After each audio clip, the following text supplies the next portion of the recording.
Assalamualaikum warahmatullahi wabarakatuh. Kali ini saya ingin berbagi cerita yang mungkin barangkali bisa menjadi pembelajaran buat kita semua dan agar kita selalu menjadi orang yang waspada dan berhati-hati terhadap kejahatan dan penipuan yang mungkin barangkali kita bisa terlena. Nah, kali ini saya ingin berbagi cerita tentang cerita yang belum lama terjadi pada diri saya begini.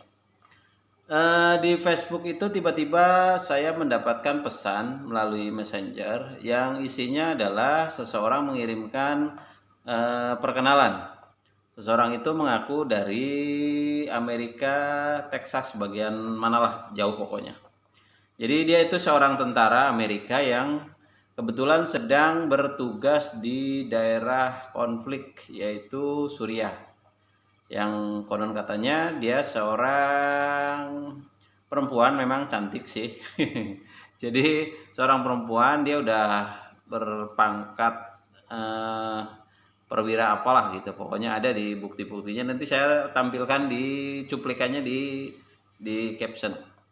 Jadi ceritanya dia itu ditugaskan oleh pemerintah Amerika untuk membebaskan teroris atau membebaskan kungkungan negara Suriah dari berbagai ancaman teroris.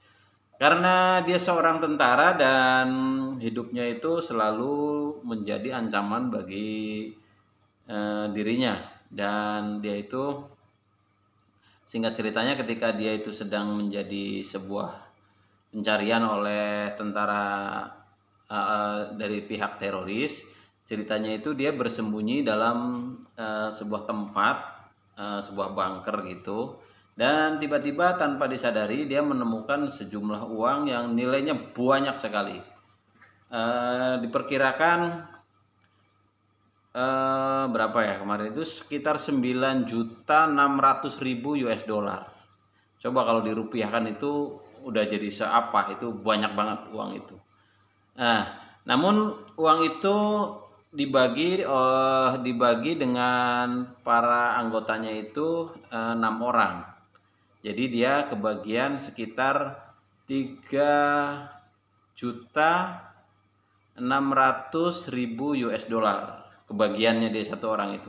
Dan uang itu berupa cash, jadi dia akan amankan. Nah, karena dia ada di Suriah dan mau mengamankan uang itu, maka uang itu agar aman itu harus dikeluarkan dari negara itu. Nah, itu ceritanya begitu.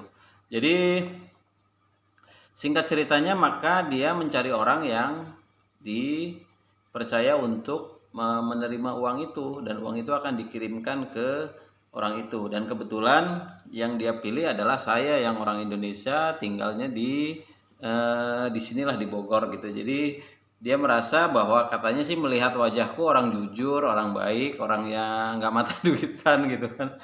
Jadi dia melihat itu, jadi dia akan kirimkan uang sebanyak itu dalam bentuk paket. Nah, itu ceritanya begitu.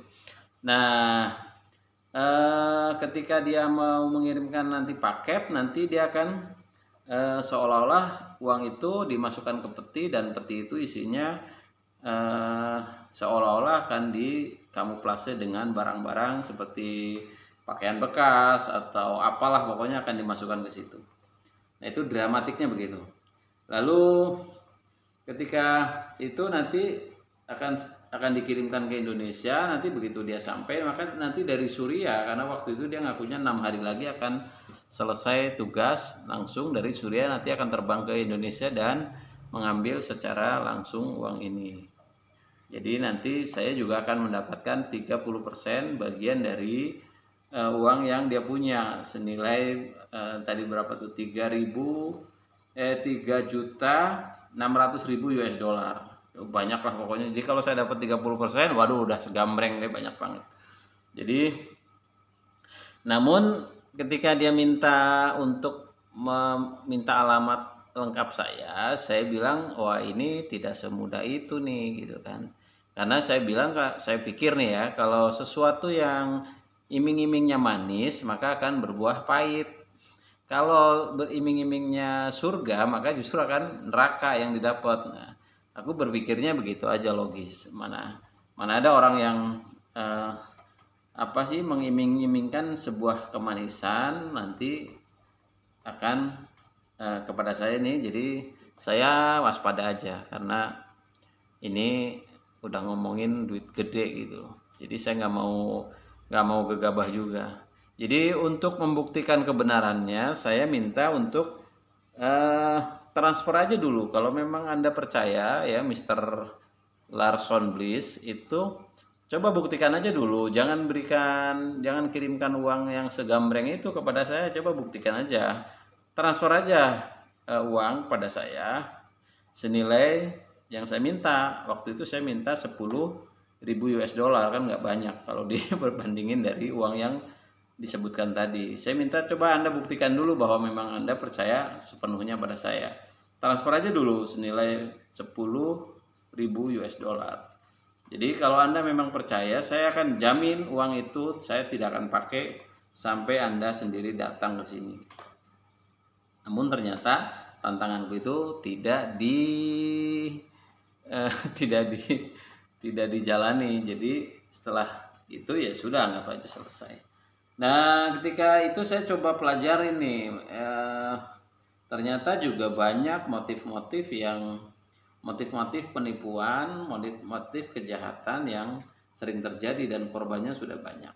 Jadi video ini mudah-mudahan menjadi pembelajaran buat kita semua. Jadi jangan gampang terbawa iming-iming manis, jangan gampang terbuai oleh kata-kata surgawi yang kita nggak tahu kebenarannya. Jadi ini pun kita tidak tahu kebenarannya Larson Bliss. Kita tidak menuding bahwa ini adalah kejahatan karena tidak tidak sampai menipu saya juga, karena akhirnya saya tidak berikan alamat. Saya cuma kirimkan rekening saya untuk diisi sejumlah uang yang saya minta dan WhatsApp nomor nomor